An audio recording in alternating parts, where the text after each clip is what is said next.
जय श्री कृष्ण। राधे राधे। आइए सुनते हैं मार्गशीर्ष मास में प्रतिदिन सुनी जाने वाली मीराबाई की कहानी। मीराबाई की कहानी। मीरा भक्ति काल की एक ऐसी संत है जिनका सब कुछ कृष्ण के लिए समर्पित था। मीरा का कृष्ण प्रेम ऐसा था कि वह उन्हें अपना पति मान बैठी थी। भक्ति की ऐसी चरम अवस्था कम ही देखने को मिलती है। आइए जानते हैं मीरा के जीवन की कुछ रोचक बातें। मीराबाई के बाल मन में कृष्ण की ऐसी छवि बसी थी कि किशोरावस्था से लेकर मृत्यु तक उन्होंने कृष्ण को ही अपना सब कुछ माना। जोधपुर के राठौर रतन सिंह जी की इकलौती पुत्री मीराबाई का जन्म 16वीं शताब्दी में हुआ था। बचपन से ही वह कृष्ण भक्ति में रम गई थी। मीराबाई के बचपन में हुई एक घटना की वजह से उनका कृष्ण प्रेम अपनी चरम अवस्था तक पहुंचा। एक दिन उनके पड़ोस में किसी बड़े आदमी के यहाँ बारात आई। सभी औरतें छत पर खड़ी होकर बारात देख रही थी। मीरा भी बारात देखने लगी। बारात को देखकर मीरा ने अपनी माता से पूछा कि मेरा दूल्हा कौन है। इस पर उनकी माता ने कृष्ण की मूर्ति की ओर इशारा करके कह दिया कि यही तुम्हारा दूल्हा है। बस यह बात मीरा के बालमन में एक गांठ की तरह बंध गई। बाद में मीराबाई की शादी महाराणा सांगा के पुत्र भोजराज, जो आगे चलकर महाराणा कुंभा कहलाए, से कर दी गई।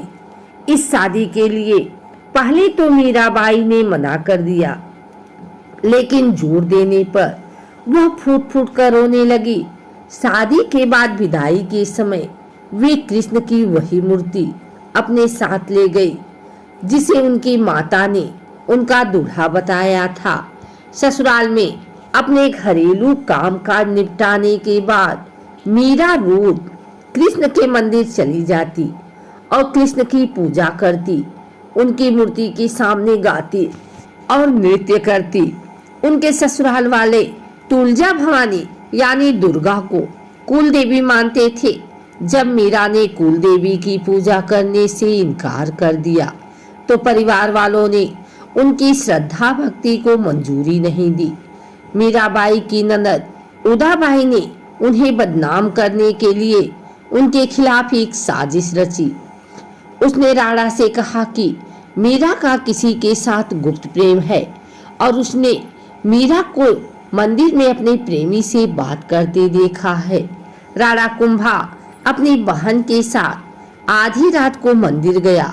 वह मंदिर का दरवाजा तोड़कर अंदर पहुंचा और देखा कि मीरा अकेले ही कृष्ण की मूर्ति के सामने परम आनंद की अवस्था में बैठी मूर्ति से बातें कर रही थी और मस्ती में गा रही थी। राणा मीरा पर चिल्लाया, मीरा, तुम जिस प्रेमी से अभी बातें कर रही हो उसे मेरे सामने लाओ। मीरा ने जवाब दिया, वह सामने बैठा है मेरा स्वामी नैनचो, जिसने मेरा दिल चुराया है, और वह समाधि में चली गई। इस घटना से राणा कुंभा का दिल टूट गया, लेकिन फिर भी उसने एक अच्छे पति की भूमिका निभाई और मरते दम तक मीरा का साथ दिया। हालांकि मीरा को राजगद्दी की कोई चाह नहीं थी, फिर भी राणा के संबंधी मीरा को कई तरीके से सताने लगे। कृष्ण के प्रति मीरा का प्रेम शुरुआत में बेहद निजी था, लेकिन बाद में कभी कभी मीरा के मन में प्रेमानंद इतना उमड़ पड़ता था कि वह आम लोगों के सामने और धार्मिक उत्सवों में नाचने गाने लगती थी। वे रात में चुपचाप चित्तौड़ के किले से निकल जाती थी और नगर में चल रहे सत्संग में हिस्सा लेती थी। मीरा का देवर विक्रमादित्य, जो चित्तौड़ का नया राजा बना, बहुत कठोर था। मीरा की भक्ति उनका आम लोगों के साथ घुलना मिलना और नारी मर्यादा के प्रति उनकी लापरवाही का उसने कड़ा विरोध किया। उसने मीरा को मारने की कई बार कोशिश की, यहाँ तक कि एक बार उसने मीरा के पास फूलों की टोकरी में एक जहरीला सांप रखकर भेजा और मीरा को संदेश भिजवाया कि टोकरी में फूलों के हार हैं। ध्यान से उठने के बाद जब मीरा ने टोकरी खोली तो उसमें से फूलों के हार के साथ कृष्ण की एक सुंदर मूर्ति निकली। राड़ा का तैयार किया हुआ कांटों का बिस्तर भी मीरा के लिए फूलों का सेज बन गया। जब मीरा उस पर सोने चली, जब यातनाएं बर्दाश्त से बाहर हो गई तो उन्होंने चित्तौड़ छोड़ दिया। वे पहले मेड़ता गई, लेकिन जब उन्हें वहां भी संतोष नहीं मिला तो कुछ समय के बाद उन्होंने कृष्ण भक्ति के केंद्र वृंदावन का रुख कर लिया। मीरा मानती थी कि वह गोपी ललिता ही हैं, जिन्होंने फिर से जन्म लिया है। ललिता कृष्ण के प्रेम में दीवानी थी। खैर, मीरा ने अपनी तीर्थ यात्रा जारी रखी। वे एक गांव से दूसरे गांव नाचती गाती पूरे उत्तर भारत में घूमती रही। माना जाता है कि उन्होंने अपने जीवन के अंतिम कुछ साल गुजरात के द्वारका में गुजारे। ऐसा कहा जाता है कि दर्शकों की पूरी भीड़ के सामने मीरा द्वारकाधीश की मूर्ति में समा गई। मीरा के लिए कृष्ण भ्रम नहीं, हकीकत थे।